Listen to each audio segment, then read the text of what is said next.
Sinon, nous ne pourrons jamais arriver là où Dieu veut que nous allions. Important. Tu ne peux pas, il ne faut pas oublier d'où tu viens. Oui. Amen. Sinon, tu ne vas pas savoir où tu vas. Alléluia. C'est important. Donc, les chrétiens du 21e siècle ont besoin de savoir sans aucun doute que les choses auxquelles nous croyons, ce n'est pas seulement l'idée d'un homme, ce n'est pas le charisme d'un homme, la pensée d'un homme ou même l'expérience d'un homme, mais c'est tout droit venu de la Bible. Tout doit venir de la parole de Dieu. Alléluia. Le fondement, c'est absolument venu de la parole de Dieu. Et Éphésiens chapitre 2, verset 20 nous dit ceci. Vous avez été édifiés sur le fondement des apôtres et des prophètes, Jésus-Christ lui-même étant la pierre angulaire. Je pense que notre fichier n'est pas prêt. Voilà, alléluia. Voilà, Éphésiens chapitre 2, verset 20. Donc, vous avez été édifiés sur le fondement des apôtres et des prophètes, Jésus-Christ lui-même étant la pierre angulaire. La Bible est en train de nous dire que nous sommes fondés sur le fondement des apôtres. Jésus-Christ lui-même étant notre pierre angulaire. Ça veut dire que tu enlèves Jésus-Christ de tout fondement, tout s'écroule. Si vous allez quelque part et qu'on vous prêche et que Jésus n'est pas dedans, il n'y a rien du tout. Amen. C'est très, très, très important. Maintenant, Hébreux chapitre 12, 14 va être notre verset d'introduction pour la sainteté. Nous allons parler de la sainteté aujourd'hui. Nous devons vivre saints. Ainsi, la Bible dit dans Hébreux 12, 14, « Recherchez la paix avec tous et la sanctification sans laquelle personne ne verra le Seigneur. » Et moi, je sais qu'ici, il y a des gens, ou du moins, si vous êtes ici, c'est que vous voulez voir le Seigneur. Tu veux le voir. Moi, je veux voir Jésus. Amen. Donc, la Bible dit, recherchez la paix et la sanctification avec la paix avec tous et la sanctification sans laquelle nul ne verra le Seigneur. Maintenant, ces versets, je veux voir si je peux prendre le contrôle. Ouais, j'ai une télécommande là ici qui... Tu peux juste... Ouais, attends. Ouais. Parfait. Alléluia. Et là, il dit, ces versets nous enseignent que la sainteté est absolument essentielle pour les chrétiens. Et vous ne pouvez pas aller au paradis de Dieu, ou du moins dans le ciel de Dieu, si vous ne vivez pas une vie sainte. Alléluia. Regardez le verset suivant, Hébreux 12, 15. Il dit, veillez à ce que nul ne se prive de la grâce de Dieu, à ce qu'aucune racine d'amertume poussant des rejetons ne produise du trouble et que plusieurs n'en soient infectés. En d'autres termes, il est en train de dire spécifiquement qu'on doit vivre, on doit faire de telle façon que tout le monde ait accès à la grâce de Dieu. Hein? Oui. Parfait. Ah, non. Parfait. Je pense que là, c'est bon. Ok, là, c'est parfait. Là, c'est parfait. Je suis allé un peu trop vite. Ok, je te laisse faire gérer le reste. C'est bon. C'est bon, sinon ma télécommande me lâche. Ok, mais il est en train de dire ici que veillez à ce que nul ne se prive de la grâce de Dieu. Ainsi, nous devons tous tout faire pour que la grâce de Dieu soit, en d'autres termes, part entière de notre vie. Alléluia. Donc, c'est important de comprendre ces choses-là. 1 Pierre 1 et 15 dit ceci, mais puisque celui qui vous a appelé est saint, vous aussi soyez saints dans toute votre conduite, selon qu'il est écrit, vous serez saints car je suis saint. Soyez saints dans juste une partie de votre conduite. Dans toute votre conduite, parce que celui qui nous a appelés dit, il est saint, nous aussi nous devons aspirer à la sanctification. Donc ces versets nous enseignent que la sainteté est absolument attendue. Alléluia. Que quelqu'un dise attendu. C'est attendu par Dieu. Dieu s'attend à ce que nous soyons saints. Si on vous dit non, sauvé, tu peux vivre comme ta vie, comme tu veux. Non. Dieu s'attend à ce que tu développes de la sanctification. Donc, il nous est commandé de vivre saint d'une manière qui affecte chaque partie de notre style de vie. Alléluia. Donc, ceci n'est pas négociable pour Dieu. Mais cette idée de la sainteté ne pourrait-elle pas être simplement une œuvre intérieure de Dieu? On peut se poser la question. Oui, c'est une œuvre intérieure de Dieu, mais qui se manifeste à l'extérieur. Donc, Dieu s'attend à ce que toi et moi, on devienne saints. On devienne comme lui. Pas une partie seulement, pas juste à l'intérieur, mais à l'intérieur et aussi à l'extérieur. Je suis sanctifié aux yeux du Seigneur Jésus.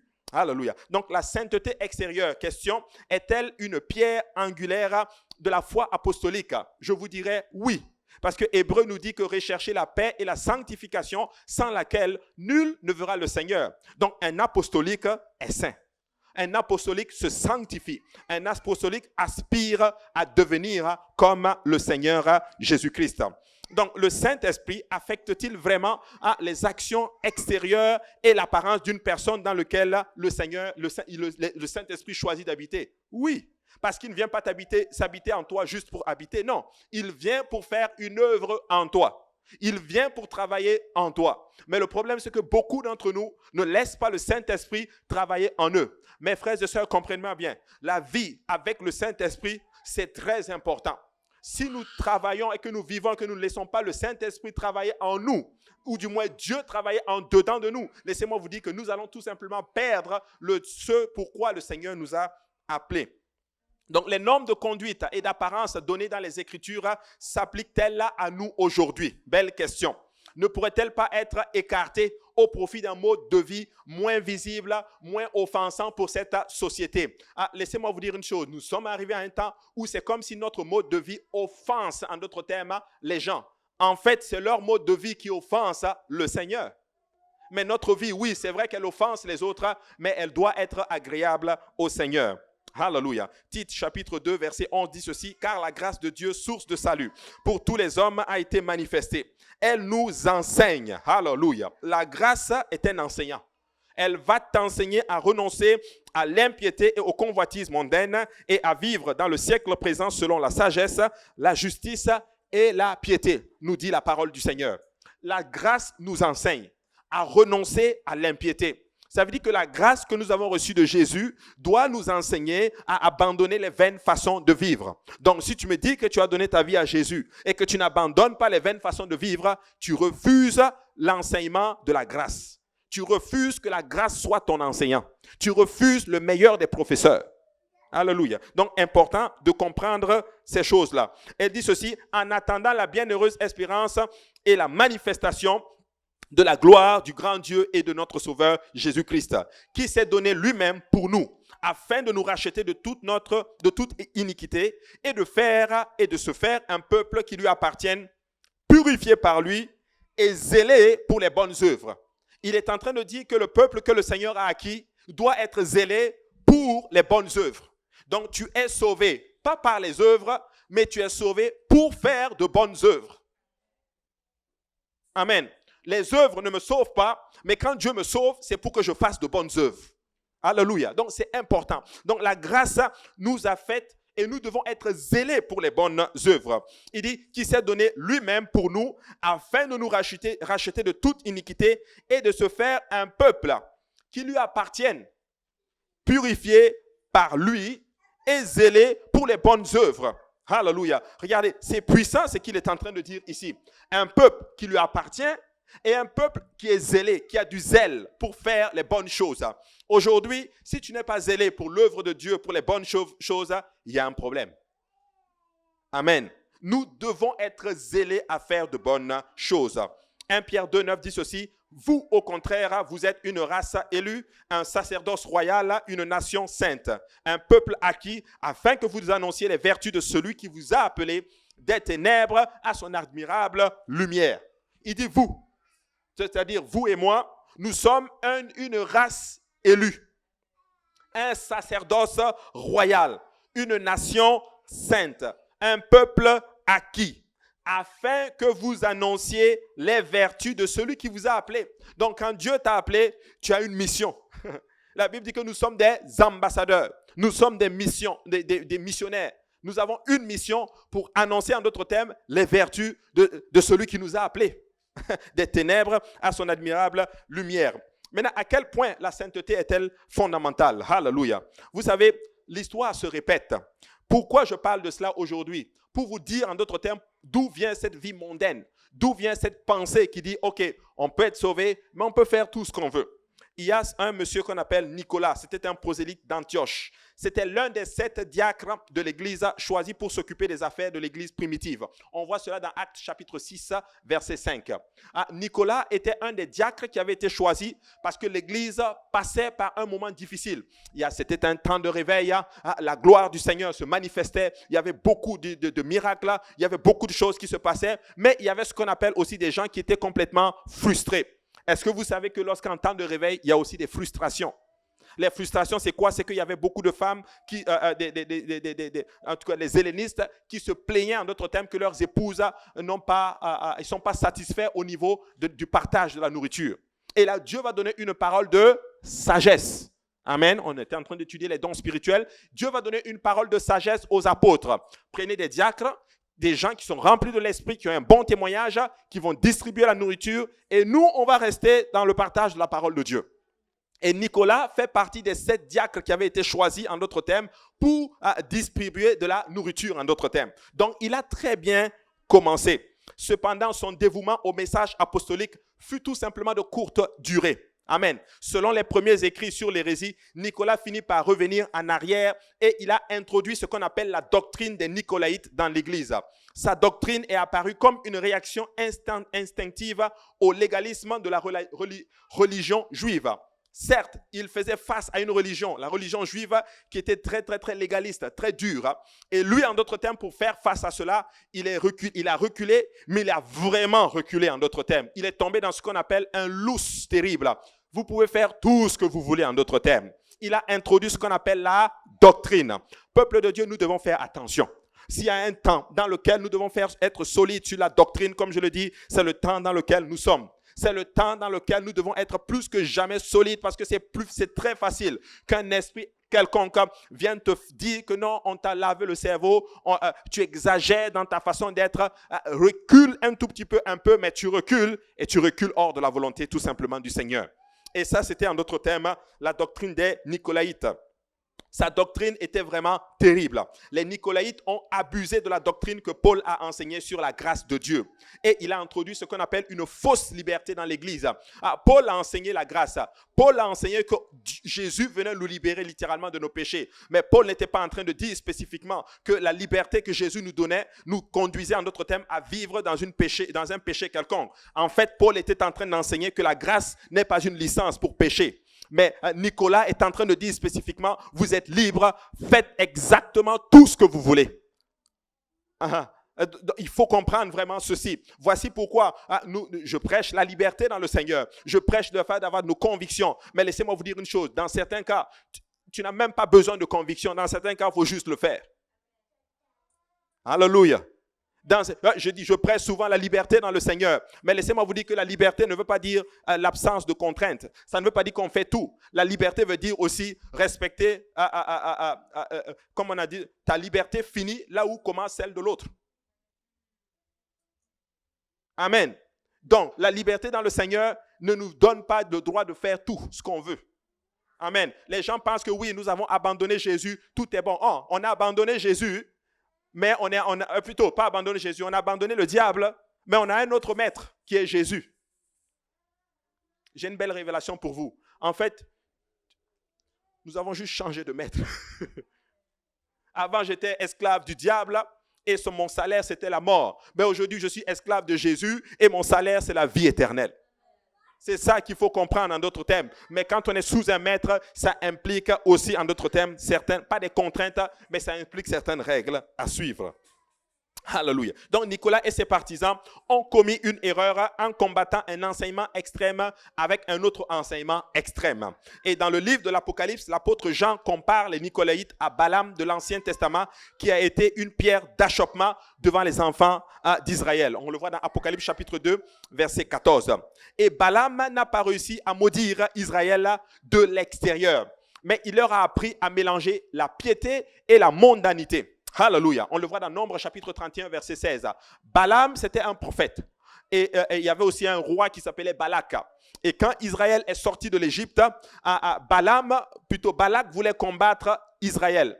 Et Balaam, qui était un prophète de Dieu et qui était puissant dans le Seigneur, et la Bible dit que quand il maudissait, ce qu'il déclarait arrivait. S'il dit tu meurs ce soir,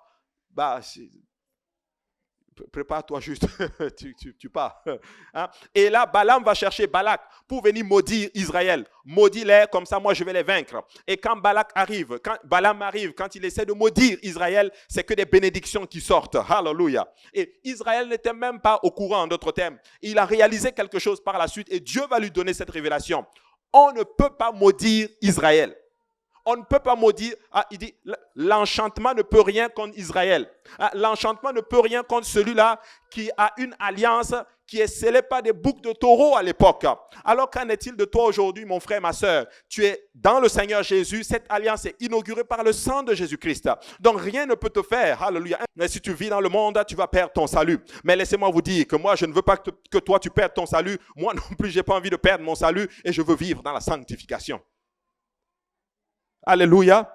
Très important. Il a déclaré que les chrétiens étaient vraiment, ils étaient sauvés pour toujours. Et son enseignement serait plus tard le fondement de la doctrine de la sécurité éternelle. Une fois sauvé, toujours sauvé. Et même de la pratique du confessionnal, confesser à un prêtre afin qu'il vive, confesser à un prêtre que tu vis dans le péché. Nous ne voyons nulle part ceci dans la Bible.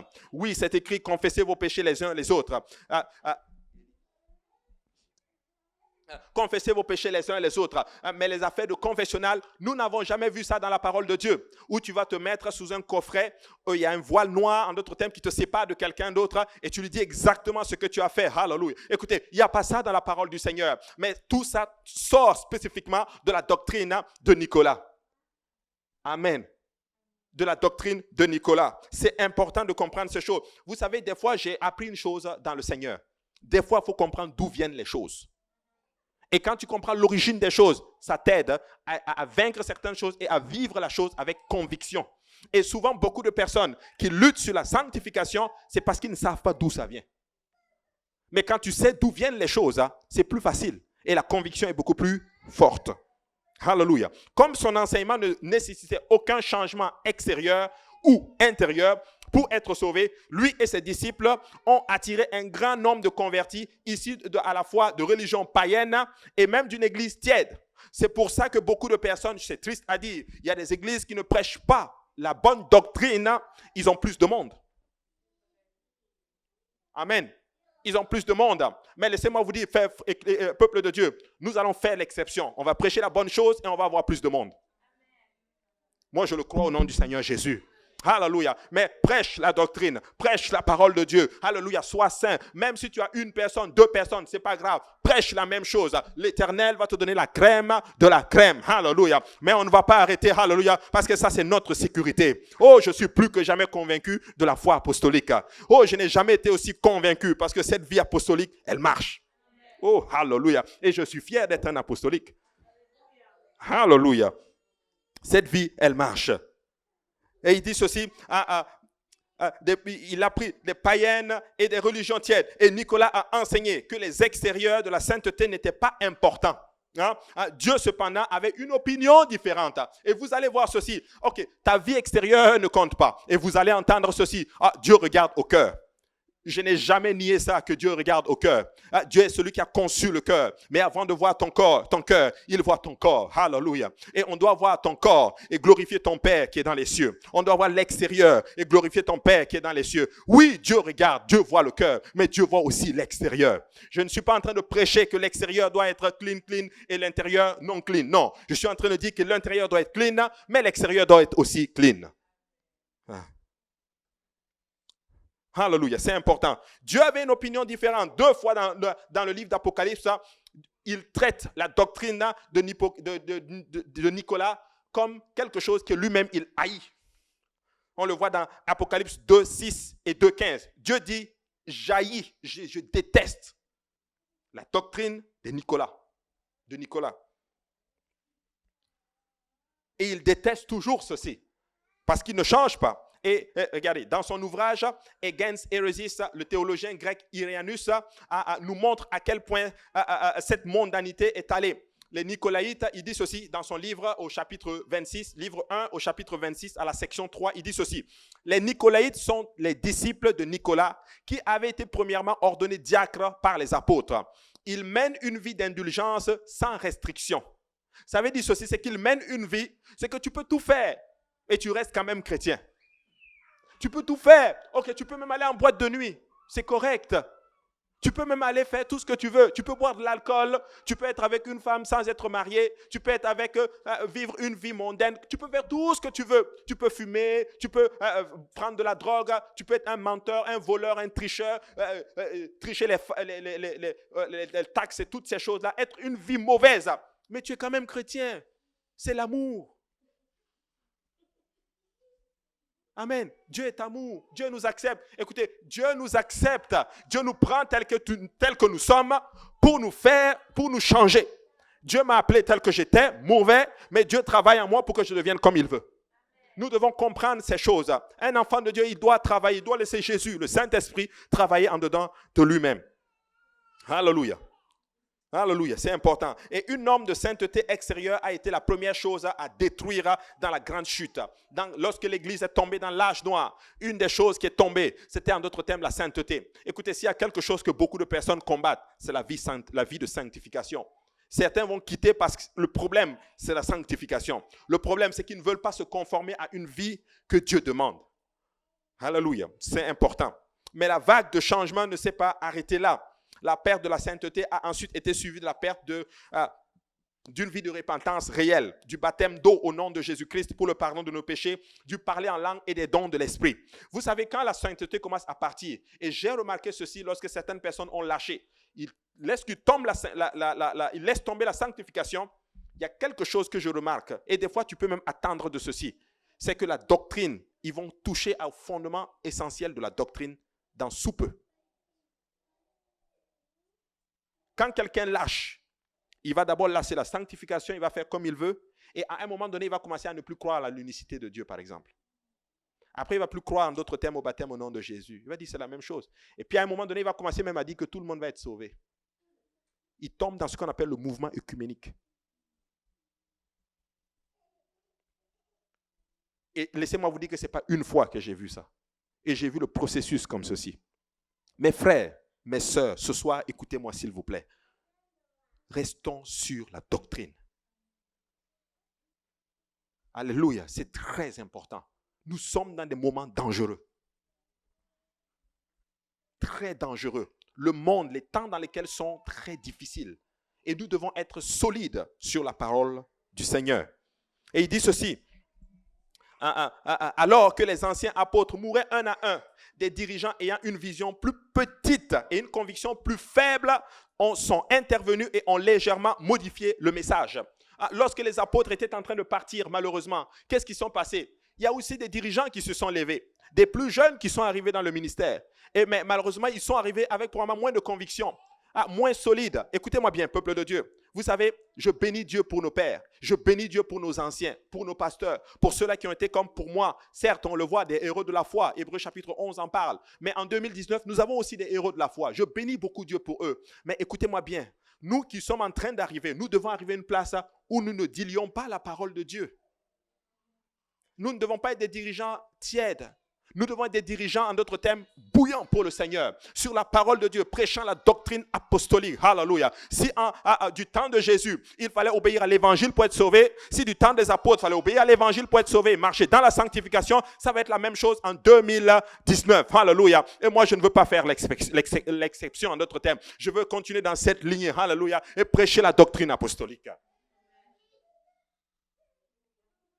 C'est très important. Alléluia. Les apôtres disparaissaient, mais Dieu cherchait des garants, des gens qui vont tenir à la parole de Dieu. Ce n'est que beaucoup plus tard, lorsque des erreurs doctrinales grossières ont pris racine dans l'Église et l'ont plus propulsé dans l'âge des ténèbres. Il est devenu alors à ce moment-là évident à quel point tout ce qui avait été perdu lorsque le mode de vie de la sanctification a été abandonné. Lorsqu'on abandonne la sanctification, le reste tu le perds. Tu vas retomber là en d'autres termes. Et écoutez, regardez, prenez presque tous ceux qui ont quitté et qui ont abandonné la sanctification, pose-leur la question sur les autres points de la doctrine. Ils n'y croient plus. Ils n'y croient plus. Parce que la sanctification, c'est notre protection. Les Nicolaïtes montrent encore une fois parmi les apostoliques, ils sont là, ou du moins l'esprit est là. L'esprit de Nicolas est là. en 2019 parmi nous.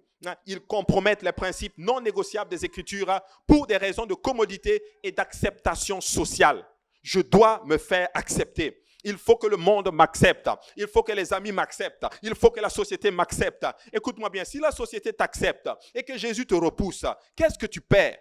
Tu perds tout.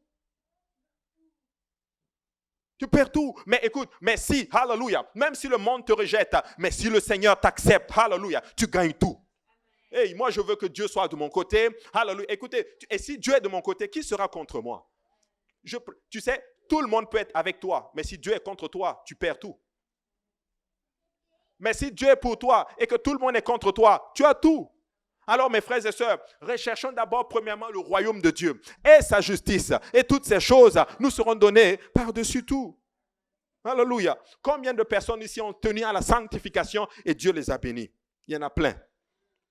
Alléluia. Et ils renoncent à la sainteté parce que c'est trop lourd. Ou du moins, ils pensent que c'est trop lourd et posent la vérité pour reposer dans ce qu'on appelle la tolérance. Parce que c'est trop exclusif et ça crée ça crée des soi-disant problèmes. Quand tu es trop exclusif, ça crée des problèmes. Écoutez, je dis qu'il faut développer de la sagesse. Il faut aimer les gens. Il faut être sage, mais on peut être exclusif étant sage. Vrai ou faux? Mais oui, on peut être gentil et être en même temps exclusif. L'exclusif, ce n'est pas juste dire non, moi jamais. Non, tu peux être exclusif étant poli, respectueux et les gens vont te respecter et les gens du monde vont te respecter. Alléluia. C'est important. Il faut développer cette sagesse-là. Amen. Ils ont massacré carrément les Écritures. Ils ont tué les apôtres. Ils les ont mortifiés. Alléluia. Ils sont allés loin. Ils ont pris la parole. Ils ont pris les principes. Ils ont tout enlevé. Ils ont mis un mode de vie complètement décontracté. Mais les Nicolaïtes modernes ne se trompent pas. Les Nicolaïtes modernes, littéralement, ils sont aussi parmi nous. Ils ont leurs principes. Ils utilisent les moyens de ce monde contemporain pour, en d'autres termes, nous amener à vivre comme ils veulent. Maintenant, les dégâts qu'ils ont causés étaient vraiment terribles la première fois. Et leur nouvelle liberté n'est rien de moins que le vieil esclavage dans un autre manteau. C'est tout simplement un mode de vie esclavagiste. Tu deviens esclave d'un autre système spécifiquement et tu ne le vois pas en d'autres termes. C'est quand tu te réalises la parole de Dieu que tu vois que non, je me suis fait avoir. Vous savez, la sainteté, c'est important. C'est vraiment important. Et quand ils enlèvent ceci, la suite, c'est le mouvement écuménique. Et le mouvement écuménique est en train de nous dire ceci. Quand ça va arriver, il y aura une religion mondiale qui va se faire. Et cette religion mondiale va être dirigée, en d'autres termes, par un faux prophète. Et le faux prophète, il va pousser les gens à adorer ce qu'on appelle la bête, l'antéchrist. Ce mouvement écuménique est en train de dire ceci. Toutes les religions se valent. Ne parlons plus des choses qui nous distinguent. Parlons tout simplement des choses qui nous unissent. Ça a l'air beau, c'est très très très beau. Mais laissez-moi vous dire une chose. Il n'y a qu'une seule vérité. Et Jésus dit, je suis le chemin, je suis la vérité et la vie. Jésus n'a pas dit, je suis un des chemins. Si tu veux être vraiment avec Jésus, tu es avec Jésus. Il l'a dit lui-même. Celui qui n'est pas avec moi est contre moi. Oui, il dit, celui qui n'assemble pas avec moi, il est en train de disperser. Alléluia, c'est important. Et l'histoire se répète. Et la seule chose que nous apprenons de l'histoire, c'est que nous n'apprenons jamais rien de l'histoire. Des fois, il faut juste voir qu'est-ce qui est arrivé. Écoutez, il y a une chose, je ne dis pas que je rends grâce à Dieu pour ce qui est arrivé, mais qu'on le veuille ou pas, ça m'aide en de rester un peu dans le Seigneur. Ce qui est arrivé aux autres qui ont abandonné, c'est en d'autres termes un avertissement pour moi. Mais oui, quand je vois ce qui arrive aux autres, je dis, hop là, je dois faire attention à moi-même. Mais oui. Et nous devons faire attention, mes frères et sœurs. Donc la sainteté, c'est une pierre de fondation de l'Église apostolique. Et Jésus veut être plus que notre sauveur qui pardonne nos péchés. Il veut être le Seigneur qui affecte chaque aspect de votre vie, votre conduite de tous les jours. Mais l'esprit des derniers jours, apostate, rejette toujours la sainteté enseignante. Et quand tu arrives avec la sanctification, on va te dire que non, tu exagères. Tu as un mode de vie terrible. On vous a lavé le cerveau. Vous avez déjà entendu ceci? On a lavé ton cerveau. Tu es endoctriné. Tu es dans une secte. J'ai entendu cela plusieurs fois. Mes frères et sœurs, regardons la parole de Dieu. Lorsque des gens viendront vous dire que vous êtes dans une secte, dites-leur, ok, il n'y a pas de souci. Là où tu es, mets ça de côté, mais prenons la parole de Dieu. Laissons la parole de Dieu nous départager. Alléluia. Et quand la parole de Dieu va parler, lui-même, il saura, alléluia, que la secte dans laquelle tu es, c'est celle qui va t'amener au ciel. En passant, secte, ce n'est pas vraiment négatif. Secte veut dire juste un groupe. Allez dans la parole de Dieu, c'est écrit. Paul parle des sectes. Ce n'est pas forcément négatif. Mais parce qu'aujourd'hui, ça a pris une connotation négative.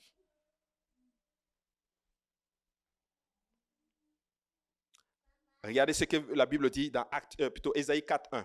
Et 7 femmes saisiront en ce jour-là un seul homme et diront, nous mangerons de notre pain et nous nous vêtirons de vos habits.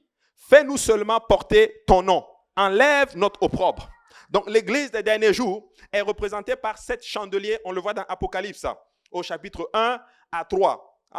Les 7 futurs mariés d'Ésaïe 4:1 sont une image prophétique de l'église des derniers jours. Ésaïe 4 nous dit ceci, que 7 femmes saisiront en ce jour-là un seul homme. Et ils vont dire à cet homme, on va manger de notre pain. Fais-nous juste porter ton nom. C'est-à-dire, on ne veut pas ton pain à toi. On veut juste ton nom. Enlève notre opprobre. Opprobre veut dire notre souffrance, notre péché. Enlève-le, mais donne-nous ton nom. Maintenant, le reste, nous, on s'en charge. Notre pain spécifiquement. Écoutez-moi bien. C'est ce que l'église des derniers jours est en train de faire. Ils veulent le nom de Jésus. Ils veulent que leur péché soit ôté, mais ils veulent manger leur propre pain. Tu ne peux pas épouser quelqu'un et juste faire comme toi tu veux et tu ne veux pas prendre son nom. Et tu veux juste prendre son nom, mais faire comme tu veux. Non. Quand tu épouses quelqu'un, tu vas manger le pain que lui va acheter et poser sur la table. Mais quand tu épouses Jésus, tu vas manger le pain de Jésus. Et le pain de Jésus, ce n'est nul autre que sa parole. Voici les églises de nos jours. Jésus, donne-nous ton nom, épouse-nous, mais laisse-nous manger notre propre pain. Laisse-nous vivre comme on veut. Mais donne-nous juste ton nom pour que notre péché soit sorti. Jésus dit, si tu m'épouses, tu vas manger mon pain. Si tu m'épouses, tu vas marcher dans mes commandements. Ainsi dit celui qui m'aime, il va garder mes commandements. Ainsi, si nous sommes l'épouse du Christ, Église de l'Est, alléluia, nous voulons aspirer manger le pain de la parole de Dieu. Ésaïe prophétisait, alléluia, ce temps. Et Jean le reprend dans le livre d'Apocalypse en d'autres termes.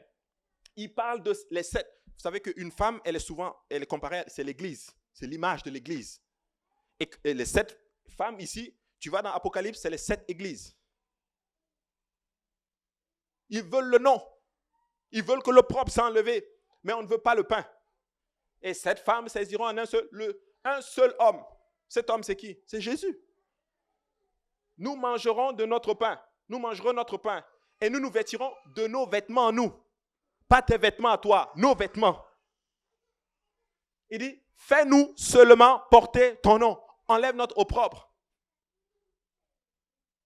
Alors, Église, nous devons aimer Jésus et aimer sa parole. Quelqu'un qui aime la parole de Dieu, rien ne peut lui arriver. Je dis absolument rien ne peut t'arriver parce que tu aimes la parole de Dieu et tu aimes Jésus. Et les 7 femmes cherchent à s'occuper à se marier à un seul homme. Et de nos jours, beaucoup de chrétiens veulent manger de leur propre pain, leur propre interprétation de la parole de Dieu. Mais ce pain est pollué, il est inacceptable pour le Seigneur. Tu ne peux pas avoir ton propre pain, avoir en d'autres termes, ta propre interprétation. Et voici le terme maintenant que le monde contemporain utilise. C'est votre interprétation. Non, ça c'est votre compréhension. Ou du moins ils vont le dire, mais moi mon pasteur ne l'enseigne pas comme ceci. Ce n'est pas une question de pasteur ou pas pasteur. C'est une question de qu'est-ce que la parole de Dieu dit. Ah, mais nous, on ne l'enseigne pas comme ça. Ou bien des fois, mais moi, mes parents ne m'ont pas enseigné ça comme ceci. Tu dis à une personne, oh, est-ce que tu connais Jésus? Ou du moins, est-ce que tu as obéi à l'évangile? Ok, non. C'est quoi l'évangile? L'évangile, tu dois te repentir, baptiser au nom de Jésus et tu dois recevoir le don du Saint-Esprit et parler en d'autres langues. Oh, mais moi, je suis baptiste. Ou bien, non, mais nous, on est méthodiste. Ça n'a rien à voir. Ça n'a absolument rien à voir. C'est qu'est-ce que la parole de Dieu dit. Que tu sois méthodiste, que tu sois kimbanguiste, si tu as obéi à l'évangile, tu t'es repenti, baptisé au nom de Jésus, rempli du Saint-Esprit, parlant en d'autres langues, marchant dans la sanctification, quand la trompette va sonner, tu vas monter au ciel. Même si sur ton église c'est écrit catholique, alléluia, catholique, je ne sais pas moi, diocèse et toutes ces choses, si tu as obéi à ce que la Bible de Dieu te dit là, tu vas aller au ciel. En fait, Jésus ne vient pas pour chercher des pentecôtistes. Il vient pour chercher son église. Mais oui, il vient pour... Et l'église, c'est qui? C'est les gens qui ont obéi à sa parole. Ils se sont repentis, baptisés au nom de Jésus, remplis de l'esprit, et ils marchent par amour pour Jésus dans la sainteté. Hey, Seigneur, aide-nous, papa. Jésus. 2 Timothée 3, 4 et 3 dit ceci. Car il vient un temps où les hommes ne supporteront pas la saine doctrine, mais ayant la démangeaison d'entendre des choses agréables. C'est-à-dire que c'est une démangeaison d'entendre des choses agréables. Ils ne vont pas supporter la saine doctrine. C'est-à-dire que c'est lourd pour eux. Quand tu prêches, c'est comme s'ils ont la tête qui va exploser. Là, je me lâche, je vous assure. Parce que je n'aime pas cet esprit. Je réprime cela dans le nom de Jésus-Christ. Un esprit qui arrive, qui trouble les enfants de Dieu. Hey, tu t'es fait avoir et vis comme tu veux. Non, oui. Écoute, tu étais en feu pour le Seigneur. Alléluia. Tu aimais Jésus. Tout ce qu'on te disait, tu le faisais. Mais tu arrives à un point où un esprit arrive, ta pensée change par rapport à la... Écoutez, tu dois plaire à Jésus. Vis une vie de sanctification et aime le Seigneur Jésus. Et si quelqu'un vient te dire quoi que ce soit, dis-lui, ce n'est pas la parole de Dieu. Amen. Il dit d'entendre les choses et ils se donneront une foule de docteurs selon leur propre désir. Ils vont, ça dit quoi? Ça dit qu'eux-mêmes vont faire leur propre docteur. Ça dit ils vont dire, ok, toi tu es mon docteur. Docteur honoris causa. On te donne le titre de docteur. Allez voir dans la Bible comment on collait le titre de docteur aux gens. Il y a beaucoup de critères pour dire que tel est un docteur de la parole. Mais tout le monde est docteur aujourd'hui. Ils se donnent des docteurs eux-mêmes. Et il dit, Malachie 1,7, il dit ceci, vous offrez sur mon autel des aliments impurs. Et vous dites, en quoi t'avons-nous profané? C'est en disant, Dieu dit, la table de l'Éternel est méprisable. Qu'est-ce qu'ils font? Ils donnent des sacrifices que Dieu ne veut pas. Tu sais, les ornements sacrés dont on parle, c'est notre sanctification. Mais oui, donne à Dieu ce qu'il aime. Si tu ne lui donnes pas ce qu'il aime, tu vas aller déposer ton offrande à l'autel et il va regarder ton offrande, il va dire ton offrande, il est impur. Alléluia. De nos jours, beaucoup de chrétiens veulent porter leurs propres vêtements, rejetant la séparation du monde, la prédication de la sainteté, l'autorité spirituelle et tout ce qu'ils pensent être négatif. Ce n'est pas ce que toi tu penses être négatif, mais ça a tout à voir avec ce que Dieu pense être négatif. Moi j'ai tort, toi tu as tort, nous tous nous avons tort, mais la parole de Dieu a raison. Alléluia. Amen. Je veux prêcher aux enfants. C'est pas grave. Même si vous ne me dites pas amen, moi je veux prêcher aux enfants. Alléluia. Parce que eux, ils seront laissés l'église. Non, je plaisante. Vous aussi. Excusez-moi. Alléluia. Voilà. Que quelqu'un dise amen.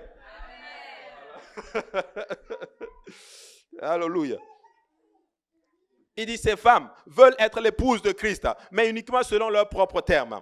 Ils n'ont aucun désir de se soumettre à l'autorité d'un mari. Ils ne sont pas intéressés par ses besoins ou par ses préoccupations.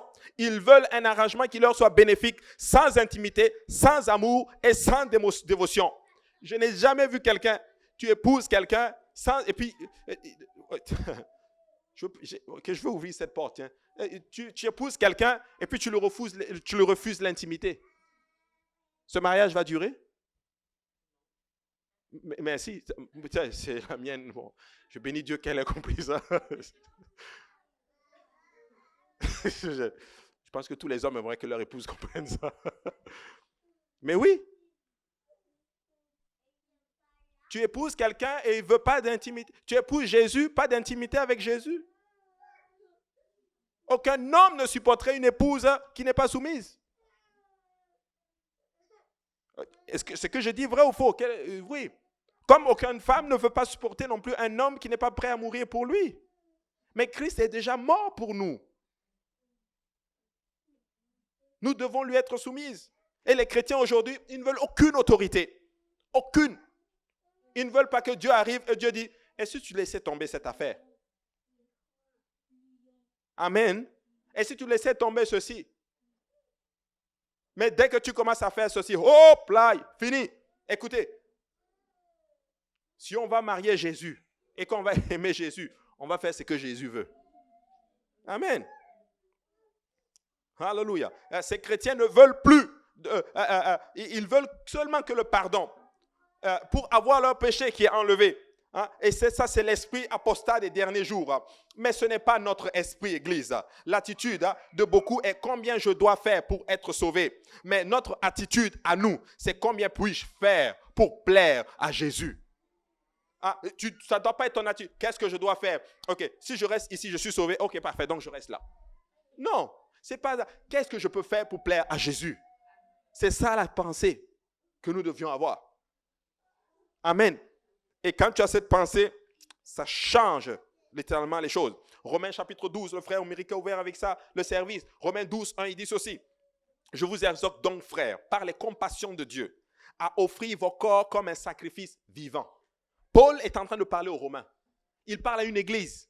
Il leur dit, Romains, je vous exhorte par les compassions de Dieu. Spécifiquement, c'est comme s'il les supplie.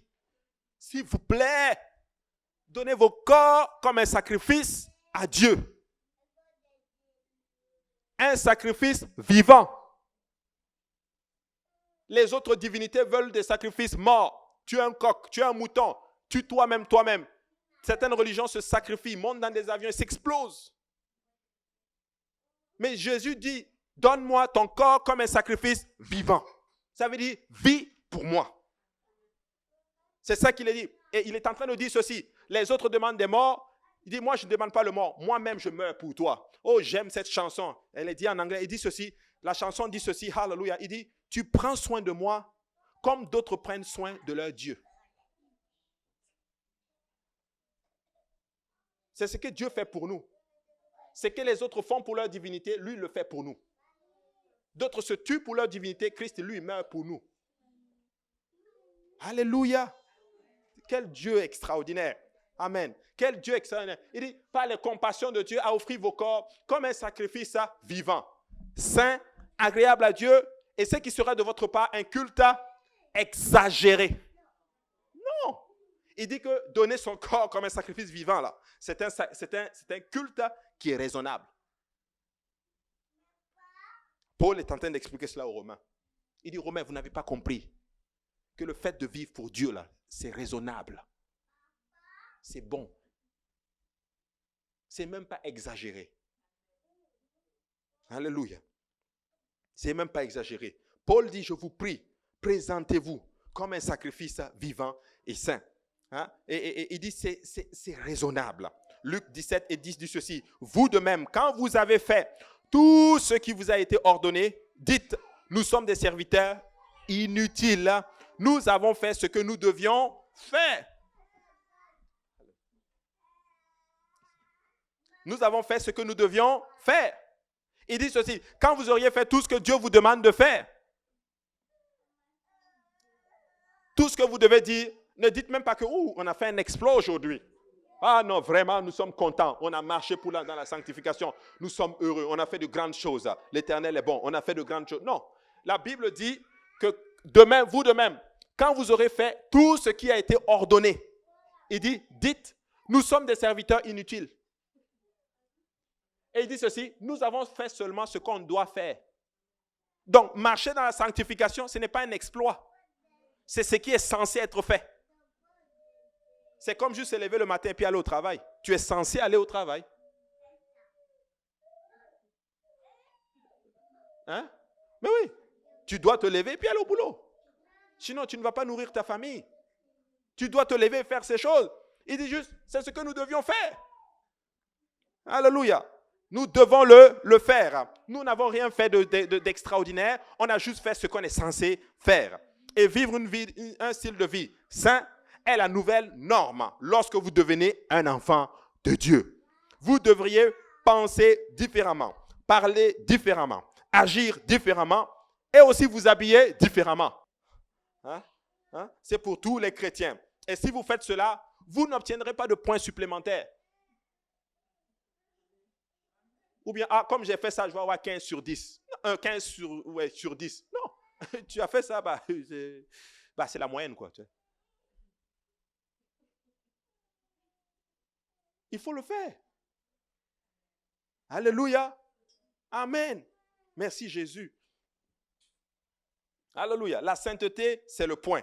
Et le mot hébreu pour le mot sainteté, c'est le mot kodesh. Kodesh. Et le mot grec, c'est le mot hagiozun. C'est traduit par saint dans la Bible. Ça signifie littéralement le retrait, la séparation, littéralement, ou le fait de se mettre à part. Alléluia. Je suis venu un peu, je ne sais pas si je peux la voir. Le mot saint, c'est le mot hébreu kodesh. Donc kodesh et le grec, c'est hagiozun. Et ça veut dire se retirer, la séparation, ou spécifiquement se mettre à part. Ça veut dire se retirer. Pas se retirer du monde. Ça veut dire qu'on n'est pas en train de dire qu'à partir d'aujourd'hui, tu ne parles plus à quelqu'un. Je deviens un moine.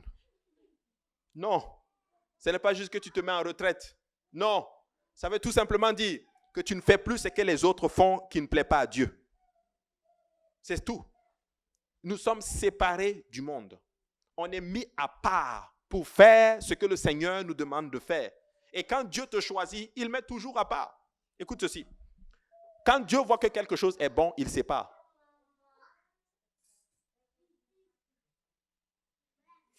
C'est vrai. Quand la Bible dit quand il a créé, Dieu vit que c'était bon et il sépara le jour d'avec les ténèbres. Quand il fait quelque chose et que c'est bien, il voit lui-même que c'est bien, il va séparer. Après avoir fait l'église, la Bible dit il veut que l'église se sépare du monde. Alléluia, c'est important. Donc nous vivons, donc être saint ne signifie pas seulement se retirer de quelque chose. Ça signifie se retirer dans quelque chose. Ça ne veut pas te dire juste retire-toi. Ça veut juste retire-toi et entre dans quelque chose d'autre. C'est ça le mot sainteté. La sainteté ne veut pas dire, ok, moi j'abandonne de faire ceci. Non, la sainteté veut dire, j'abandonne et j'entre dans quelque chose de nouveau. J'abandonne et je rentre dans l'église. J'abandonne et je rentre dans une nouvelle façon de vivre. J'abandonne et je refais de nouvelles choses. C'est ça la sainteté. Et plutôt la repentance. La repentance, là, c'est pas juste j'abandonne. La repentance, c'est que j'abandonne, mais je me tourne vers une nouvelle direction. Mais si tu abandonnes et que tu restes là où tu es, tu n'es pas encore repenti. Quand tu fais la sainteté et que tu te retires et que tu n'entres pas dans une autre perspective de vie avec le Seigneur, tu n'es pas encore en train de te sanctifier. Amen. Donc, il faut se retirer dans quelque chose. Nous ne vivons pas simplement, pas saint, simplement pour que les autres aient l'air impies. Maintenant, il ne faut pas arriver et dire, ok, moi je vais vivre saint pour que quand on va me voir dehors, on va voir que moi là je suis vraiment saint. Non, ma vie de sainteté, ce n'est pas pour que les autres paraissent impies dehors. Non, ma vie de sainteté, c'est pour plaire à Jésus. Il y en a qui disent, ok, là je vais tellement me sanctifier que non, que quand je vais arriver là-bas, eux-mêmes ils vont me sentir. Ils sauront que non, vraiment la sainteté, je vais mettre même le niveau 15. Mes frères et sœurs, changeons notre perspective de voir les choses. Mais oui, il y en a qui pensent comme ceci, que non, quand on va arriver là, ils vont voir, ils disent sainteté, sainteté, on va les montrer. Hey! Là, tu n'es même pas saint. Alléluia. Mais quand tu te sanctifies, oh Jésus, que veux-tu que je fasse pour te faire plaisir aujourd'hui? Alléluia. Notre état originel de sainteté a été perdu lors de la chute de l'homme et nous menons des vies saintes pour pouvoir justement nous replier dans l'état originel de communion que l'homme avait avec Dieu. Donc, nous n'avons aucun problème à enseigner le baptême par immersion dans l'eau, car le mot baptême signifie immerger. De la même manière, nous n'avons aucun problème à enseigner les normes de sainteté biblique, car le mot même de saint signifie être retiré, séparé ou être mis à part. Donc, nous n'enseignons pas que nos convictions liées au mode de vie nous sauvent, car la Bible enseigne que toute notre justice est comme des guenilles sales. On n'est pas en train de dire que non, c'est ce que je fais qui me sauve. Non, ce n'est pas ce que je dis. Je n'ai pas parce que je dis parce que je ne parle pas comme ceci, parce que je ne pense pas comme ceci, parce que je n'agis pas comme ceci, parce que je ne m'habille pas comme ceci. C'est ça qui va me sauver. Non, ce n'est pas ça que j'ai dit. Je suis en train de dire que comme il m'a sauvé, voilà pourquoi j'agis comme ça. C'est ça. La sainteté, c'est le résultat de mon salut. Comme je suis sauvé, voici le résultat que ça donne. C'est ça qu'on est en train de dire. La sainteté, c'est le résultat de notre salut. Amen. Nous n'enseignons pas, mais nous enseignons que nos convictions, notre manière de style de vie sont le résultat de notre salut. Non seulement parce que nous étions perdus, mais qu'aujourd'hui nous sommes retrouvés. Aujourd'hui nous avons été lavés, nous avons été sanctifiés. Alléluia. Maintenant, vous savez, c'est très important de comprendre certains principes avec la parole du Seigneur. C'est très, très, très, très important. À quel niveau aimez-vous Jésus? Jusqu'à quel niveau tu aimes tellement Dieu? Jusqu'à quel niveau tu aimes? Parce que l'amour va te pousser à poser de ces actions que tu ne peux juste pas imaginer. Mais oui, quand tu aimes, tu fais des choses inimaginables. Nous désirons maintenant être transformés. Amen. Nous désirons maintenant faire plaisir au Seigneur. Et Paul nous dit que notre salut, ce n'est pas en d'autres termes les œuvres. Regardez, Éphésiens 2:8 dit ceci, car c'est par la grâce que vous êtes sauvés, par le moyen de la foi. Cela ne vient pas de vous, c'est le don de Dieu. Ce n'est point par les œuvres, afin que personne ne se glorifie. Il est en train de dire que le salut, là, je ne l'ai pas parce que j'ai produit une œuvre. Le salut, je l'ai parce que Jésus-Christ a payé le prix. Mais comme Jésus a payé le prix et que je suis maintenant sauvé, Jésus s'attend à ce que je sois sanctifié comme lui, il est saint. C'est ça qu'il est en train de dire. Mais alors, nous devons, regardez, Éphésiens 2:10, il dit, car nous sommes son ouvrage, ayant été créés en Jésus-Christ pour de bonnes œuvres, et que Dieu a préparé d'avance afin que nous les pratiquions. En d'autres termes, les bonnes œuvres dont il parle ici, ça n'a rien à voir avec le fait d'obtenir d'être sauvé. Non, mais plutôt être sauvé et rester sauvé. C'est ça qu'il veut dire. Donc, quand il dit pour les bonnes œuvres, il est en train de dire, ok, tu as eu le salut, maintenant tu dois travailler, produire des œuvres pour le garder. Vous comprenez? Donc, nous devons garder notre salut. Il faut travailler pour le garder. C'est un trésor qu'il te donne. C'est la chose la plus précieuse que tu as. Oui, oui, ce n'est pas tes diplômes, ni ton compte en banque, ni ton travail, ni rien, non. Ce n'est même pas tes enfants, ce n'est même pas ton mari, ni ta femme. C'est le salut. Et oui, et ça, tu dois travailler pour garder ça. En fait, je veux que vous compreniez une chose. Toute chose que tu as acquis avec le Seigneur, tu vas devoir te battre pour le garder. Sinon, tu perds tout. Amen. Alléluia. Donc, parce que Dieu a tant fait pour moi, je veux vivre une vie qui est séparée du monde et qui est séparée du monde et qui est agréable, en d'autres termes, au Seigneur. Les chrétiens immatures pensent en termes de « je dois ». Les chrétiens mûrs en termes de « je veux ». Et les chrétiens matures en termes de « je suis ». Amen. Les chrétiens immatures, c'est « oh, je dois encore faire cela ». Oh, je dois encore faire cela. Ceux qui sont en train de maturer, ils veulent faire la chose. Ils disent, non, j'ai le désir, je veux le faire, en d'autres termes. Et ceux qui sont matures disent, j'ai le privilège de le faire. Je suis.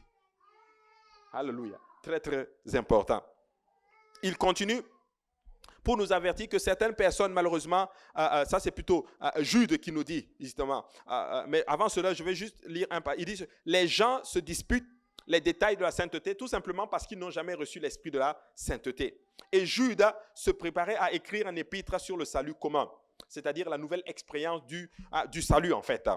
Mais il a été invité par le Saint-Esprit à déclarer ceci. Il a dit ceci, il dit que nous devons lutter pour la foi qui nous a été transmise. Car le péché n'aura point de pouvoir sur vous, puisque vous êtes non sous la loi, mais sous la grâce. Quoi donc? Pécherions-nous parce que nous sommes non sous la loi, mais sous la grâce? Loin de là. Ne savez-vous pas qu'en vous livrant à quelqu'un comme esclave pour lui obéir, vous êtes esclave de celui à qui vous obéissez, soit du péché qui conduit à la mort, soit de l'obéissance qui conduit à la justice. Mais grâce soit rendue à Dieu, de ce qu'après avoir été esclave du péché, vous avez obéi de cœur à la règle de doctrine dans laquelle vous avez été instruits. Ayant été affranchis du péché, vous êtes devenus esclaves de la justice. On est devenu esclaves de la justice. Il dit, je parle à la manière des hommes à cause de la faiblesse de votre chair. De même, donc, que vous avez livré vos membres comme esclaves à l'impureté et à l'iniquité pour arriver à l'iniquité, ainsi maintenant. Que quelqu'un dise maintenant. Il dit ceci, livrez vos membres comme esclaves à la justice pour arriver à la sainteté. Paul utilise un mot-clé ici. C'est le mot livrer. Il dit que toi-même, tu dois livrer ton corps. Quand on livre quelqu'un, on le prend de force et puis on le livre. Paul dit que toi, tu dois prendre ton corps, tes membres et la livrer à la justice. Et quand tu la livres à la justice, ton résultat, ça va être la sainteté. C'est ça qu'il est en train d'expliquer, Église. Alors, il est en train de dire que tu dois produire un effort. Tu dois te lever et dire que non, je ne mentirai pas. Je ne dois pas mentir. Je refuse. Je livre ma bouche, alléluia, à Dieu qui va sortir de belles choses. Non, je ne vais pas tricher. Je livre mon corps à Dieu. Non, je ne vais pas avoir telle pensée. Je livre ma pensée à la pensée de Dieu. Et tu atteins ce qu'on appelle la sanctification. Paul le dit très clairement. Vous avez été serviteurs du péché, mais maintenant vous êtes les serviteurs de la justice. Alléluia. Et c'est la justice qui c'est la justice qui est notre maître maintenant. La justification que vous avez expérimentée à l'intérieur, elle est réelle. Elle va apparaître dans la sanctification à l'extérieur. Dieu n'est pas le moins du monde intéressé à être transformé à votre image. Il veut que toi tu sois transformé à son image. Dieu ne veut pas lui-même se transformer à ton image, à toi, mais toi, tu dois être transformé à son image, à lui. Il refuse de se conformer à votre culture ou à votre zone de confort. Il est totalement convaincu que puisqu'il vous a racheté du péché, tu lui appartiens. Amen. Tu lui appartiens. Ne dites jamais, oh, mais notre culture, c'est comme ça. Parce que la parole de Dieu ne touche pas la culture. Elle touche à la nature. Si ta culture va contre Dieu, elle doit être abandonnée. Est-ce que je mens? Non. Il y a certains endroits où c'est culturel d'aller voir les marabouts. Il y a certains endroits où tu rentres dans leur salon, la photo du marabout de famille, comme est dans la maison. C'est-à-dire quand tu rentres, c'est lui que tu vois. Il a une allégeance comme pas possible. C'est culturel. Mais ce n'est pas la parole de Dieu. Oui, dans certains endroits, ils vont dire, prenons par exemple, dans certains endroits, c'est le vaudou. Mais ce n'est pas la parole de Dieu. C'est censé d'être abandonné. Vous voyez? Dieu ne veut pas se conformer. Dieu veut que nous soyons transformés à son image. Donc, si vous avez une expérience de salut biblique, elle vous changera d'une manière que vous n'auriez jamais imaginé auparavant. Vos désirs vont changer, vos priorités vont changer, votre pensée va changer, vos activités vont changer, votre code vestimentaire va changer. En fait, votre style de vie va tout simplement changer. 1 Corinthiens 6 et 19 dit, ne savez-vous pas que votre corps est le temple du Saint-Esprit qui est en vous, que vous avez reçu de Dieu et que vous ne vous appartenez point à vous-même, car vous avez été rachetés à un grand prix. Glorifiez donc dans votre corps, dans votre esprit, qui appartiennent à Dieu. Il dit ceci, que ton corps, ton esprit, même ton âme, tout appartient à Dieu. Donc glorifie Dieu dans le corps, glorifie-le aussi dans ton esprit. C'est ce qu'il dit. Si vous avez la vraie justice dans votre esprit, vous aurez la vraie sainteté dans votre corps. Parce que les deux appartiennent à Dieu. Alléluia. Maintenant, je comprends des fois, et ça c'est la triste réalité, que les générations passées ont peut-être enseigné, nous ont dit quoi faire. Peut-être qu'ils ont peut-être qu'ils ont échoué en ne nous enseignant pas pourquoi Nous devons faire telle chose. Et je bénis Dieu parce que la sainteté qui a été enseignée cette année, le thème c'était pourquoi. Peut-être que pendant longtemps, vous avez fait cette chose. Hein. Vous ne saviez pas pourquoi vous faites ces choses. Hein. Mais aujourd'hui, vous le savez pourquoi vous faites ces choses-là. Vous le faites parce que vous aimez Dieu. Mon frère, ma soeur, j'espère que tu ne fais pas ces choses parce que quelqu'un t'a forcé. Parce que si on te force, je peux prophétiser sur ton futur. Tu vas abandonner. Sans être un prophète. Mais si tu as la conviction, laisse-moi te dire que tu vas aller loin. Tu vas toucher Jésus. Et tu vas renverser les situations difficiles qui vont venir sur ta vie. Alléluia. C'est très important. Maintenant, écoutez-moi bien. Juste parce qu'ils ont oublié peut-être le pourquoi, ne veut pas dire qu'ils se sont trompés sur le quoi. La culture et les églises sont peut-être devenues malheureusement plus libérales. Mais Dieu n'a jamais changé d'avis sur ce qu'un croyant apostolique doit faire, parler ou s'habiller. Nous sommes maintenant des serviteurs de la justice et les serviteurs ne discutent pas, ils se rendent tout simplement. Parce que nous sommes une église où tout le monde est la bienvenue, tout le monde pour participer et croire. Et parce que nous sommes une église patiente avec les jeunes croyants pendant leur croissance, nous risquons toujours d'être mal interprétés. Et je ne veux pas que vous compreniez mal ici l'église. Peuple de Dieu, ici là, on n'empêche personne de venir à l'église.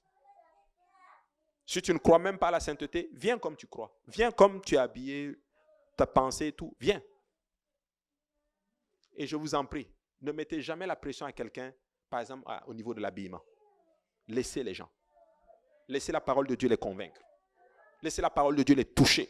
Laissez eux-mêmes avoir leur propre conviction. Ne dites plus, s'il vous plaît, ne dites jamais à quelqu'un, change ton habillement. Non. Ou ne pense pas comme ça. Non. Ou n'agis pas. Laisse-le. Laisse la parole de Dieu le toucher. Change la personne par ton comportement. Change la personne toi-même en changeant. Change la personne toi-même en devenant quelqu'un de nouveau. Change la personne en d'autres termes en étant heureux dans cette nouvelle vie que tu as adoptée. Et tu vas toucher et affecter les gens. Mais en ce qui concerne dire aux gens, laissez la parole de Dieu les convaincre. Ils se rendent. Alléluia. Donc Jésus et Paul ont été mal interprétés. Nous aussi, nous le serons. Donc cela signifie que les gens viendront ici de temps en temps avec un agenda. Ils vont profiter peut-être de la communion fraternelle. Hein. Mais non le fait d'être disciples. Ils vont pouvoir obtenir tous les avantages, mais ils ne vont pas vouloir avoir ce qu'on appelle la responsabilité. Ils vont expérimenter le salut, mais ils vont peut-être rejeter la sanctification. Mais peuple de Dieu, n'oublions jamais ceci. Ça en fait partie de la parole. Amen. Laissons-les venir, aimons-les. Amen. Laissons-les venir et aimons-les. Parce que l'amour couvre une multitude de péchés. Vous savez, la raison pour laquelle chacun de nous est ici, plutôt qu'ailleurs, c'est à cause de la puissance de Dieu. Amen. Qui est au milieu de nous. Et un Dieu saint ne se manifeste que parmi un peuple saint qui lui appartient. Nous ne changerons jamais alors notre position sur la sainteté, tout simplement parce qu'elle est biblique. Amen. Nous allons continuer tout simplement à nous rendre à Dieu. On n'a pas atteint. On n'est pas au niveau où Dieu veut qu'on soit. Mais nous aspirons à être de plus en plus meilleurs. Mais on ne va pas changer le fait que c'est biblique. Amen. Parce que c'est un fondement qui apporte la puissance de Dieu. Je vais terminer avec ceci et puis je vais vous raconter un témoignage. Lèvons-nous tous ensemble. Vous savez, il y a un homme de Dieu. Il y a un homme de Dieu qui avait une grande église. Une très grande église. Et il reçoit la visite d'un autre serviteur de Dieu. Enfin, un soi-disant serviteur de Dieu. Et ce serviteur lui dit ceci: ton église est belle. Elle est grande. Mais je peux te donner un secret où tu peux la doubler. Très rapidement. Enlève la sainteté que tu prêches. Et l'homme de Dieu lui a dit ceci: je ne suis pas intéressé à ça. Parce que la puissance que tu as ressentie quand tu es rentré ici, c'est notre vie de sanctification. Sanctifions-nous. Sanctifions-nous. Prêche-le. Prêche-le avec ton comportement. Prêche-le avec ta vie. Aimez la sainte doctrine. Aimez Dieu. Ne laissez personne. Même si quelqu'un dit que tu es un sectaire, ce n'est pas grave. Mais je t'aime quand même. Mais je ne vais pas changer ma vie. Je vous assure, je ne changerai pour rien au monde ma vie. La vie que je mène aujourd'hui. Jamais. Amen. Et je vais vous dire pourquoi. Pas parce que je suis dans un groupe. Non. Je ne suis plus à ce niveau-là. L'effet de masse ne me fait absolument rien. Je suis dedans parce que je suis convaincu. Je suis sûr de ça. Je vais vous dire une chose. Si je n'étais pas sûr de cela, je serais parti il y a longtemps. Je suis sûr que dans ça, là, je vais toucher Jésus. Et ça fait que j'ai la joie. Et je n'ai jamais vu une vie chrétienne aussi joyeuse. Je suis joyeux d'être un chrétien. Je vous assure. Je vous assure. Des fois, je marche dans la rue et des fois, tu peux me faire des petits sauts comme ça parce que je suis joyeux. Je suis chrétien. C'est basé sur la conviction. Quelqu'un dit, oh, mais les anciens musulmans, quand ils se convertissent, ils deviennent plus solides. Ça n'a rien à voir, anciens musulmans, pas anciens musulmans. Je suis convaincu. Quelqu'un a dit, oh, mais lui, Abou, là, quand... Ça, c'est bon. Ça, c'est quelqu'un de ma famille qui dit, quand il se donne à quelque chose, il se donne à tout cœur. C'est peut-être vrai. Mais je vous assure, je suis convaincu. Mais oui. Ah oui. Je n'ai aucun doute. Il n'y a même pas si je meurs, peut-être que... Non. Je sais que si je meurs dans ça, là, je vais être sauvé. Ouais. Et quand tu as une vie comme ça, c'est fini. Peu importe les difficultés qui vont venir à toi. Hallelujah. Tu vas juste taper ça comme ça qui te dit que bon, allez, on continue. Hallelujah. Parce que c'est de la foi. Hallelujah. C'est le Seigneur Jésus. C'est la confiance. Hallelujah. Et tu es inébranlable. Ceux qui abandonnent, ça veut dire qu'à un moment donné, hallelujah, ils n'étaient pas vraiment convaincus. Ils ont été pris par quelque chose. C'était peut-être émotionnel à un moment donné. Moi, je ne vis pas pour Dieu avec mes émotions. Parce que des fois, je ne suis pas content. Des fois, je suis fatigué aussi. Mais je dis souvent, même si je suis fatigué, c'est vrai. C'est comme ça que je dis. Non, même si je suis souvent fatigué, même quand je n'ai pas envie de faire que je dis, Seigneur, c'est vrai. Ça là, c'est vrai. Juste que je n'arrive juste pas à le faire. Oui. Je vais vous donner un secret.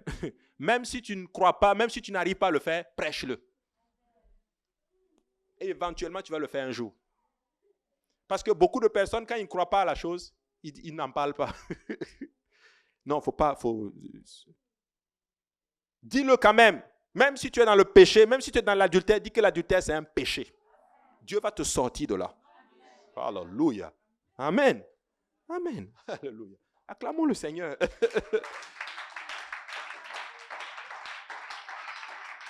Amen. Que Dieu vous bénisse. Que Dieu vous bénisse. Je veux vous bénir aujourd'hui dans le nom du Seigneur. Qu'il vous donne de la conviction. Un esprit de force et de puissance. Un esprit de conviction. Alléluia. Un esprit où vous êtes joyeux dans le Seigneur. Personne ne vous force à faire ce que vous faites. Vous l'aimez. Oui, tu l'aimes. Je vais vous raconter une histoire pour vous montrer à quel point nous devons y arriver. C'est une sœur qui avait raconté ça. Ça m'avait fait rire un peu. C'est comme, vous savez, au pays, il y a souvent, j'aime pas le mot bonne, mais on va dire des gens qui travaillent dans les maisons. Bon, même le mot domestique, je trouve que ça fait un peu, voilà. Mais voilà, quelqu'un qui travaille pour les gens à la maison. Et elle était mariée. Et son mari la battait tout le temps. Son mari la battait tellement que des fois, il la battait même avec des objets, avec du fer, du bois. Et un jour, il l'a frappé et le sang giclait. Et puis le patron à l'époque de la maison a dit, ok, comme il a fait ça, il va lui envoyer une convocation à la police. Quand la femme a entendu la convocation à la police, même avec la bouche cassée, elle dit, je l'aime.